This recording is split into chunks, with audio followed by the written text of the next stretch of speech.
The Files, Part 3.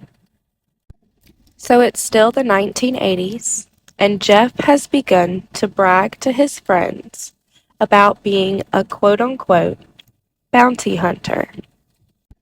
He was claiming to be able to hunt down embezzled funds for his clients. At the time that he began bragging about this, I'm not sure that he had ever been able to do it yet. But in 1982, he would get the opportunity to prove this. He was introduced to a Spanish actress, an heiress named Ana Obregon. Jeff and Anna began dating. After meeting her family and several other wealthy Spanish families, he gained their trust and found out that they had lost huge sums of money in the collapse of the Drysdale government securities. He told them that he was a bounty hunter and that he could hunt down their lost funds. He enlisted help from a federal prosecutor named Bob Gold. The two of them were able to find their client's lost funds in the Cayman Islands branch of a Canadian bank. Jeff, and I'm assuming Bob, hired a private jet and somehow got the manager of this bank to hand over bond certificates for these funds. He was actually able to return these people their lost money, and they paid him handsomely for it. It was, in fact, this money hunt that would make Jeff a millionaire. He would do the same thing for another client that he had met through Douglas Lease, Adnan Khashoggi, a middleman for the Iran-Contra affair. He transferred American weapons from Israel to Iran.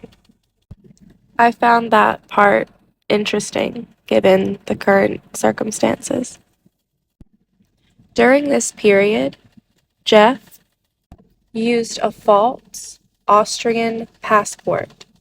This passport showed him to have a residence in Saudi Arabia.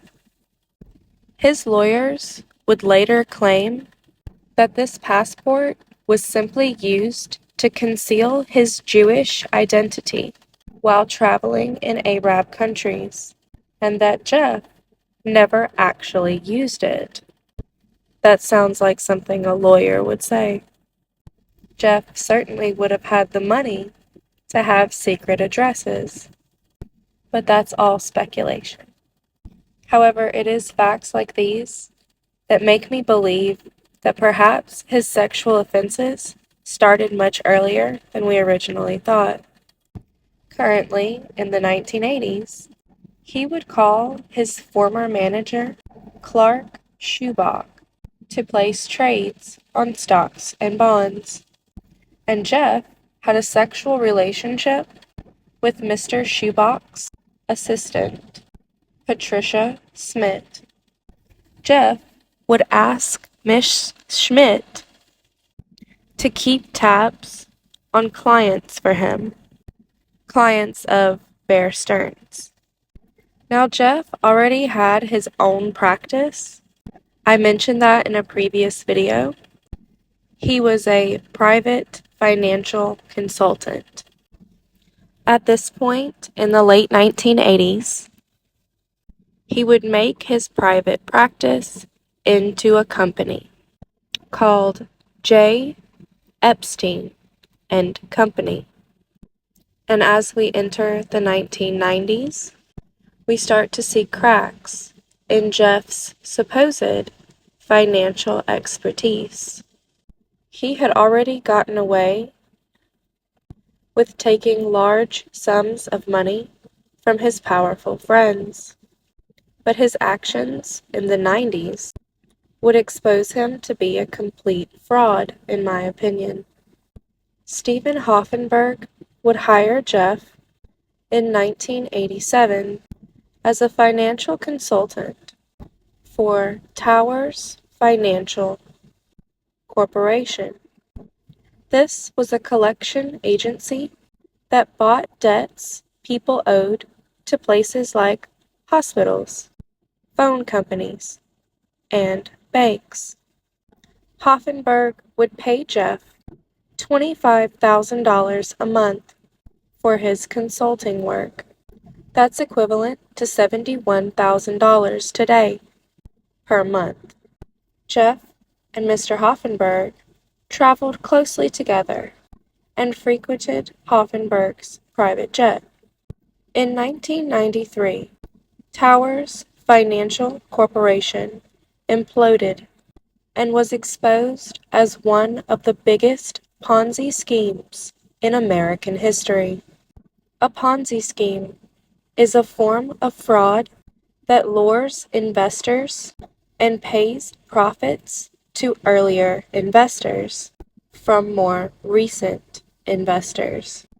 Basically, you convince one person to give your company a load of money for investments, quote unquote, and then you get another person to give you a large load of money for investments, and then you use the money you got from the second person to pay the first person.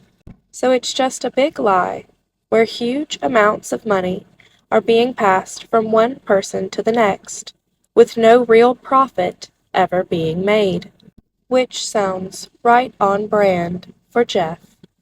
The company lost over $450 million of its clients' money. And Jeff's new friend, Mr. Hoffenberg, would claim in court documents that Jeff was intimately involved in this scheme. However, yet again, we see that Jeff is never charged with the investor fraud that he obviously committed. And it was during this period where Jeff would suddenly have the funds for his own personal company, J. Epstein and Company. Isn't that convenient? At this point in his career, or should I say, criminal career, he became very private. He would no longer boast about who his clients were. Instead, he had held this information close to his chest. And it would be here, in the 1990s, where the real shady stuff begins. And I will cover that in part 4. Thank you all for listening.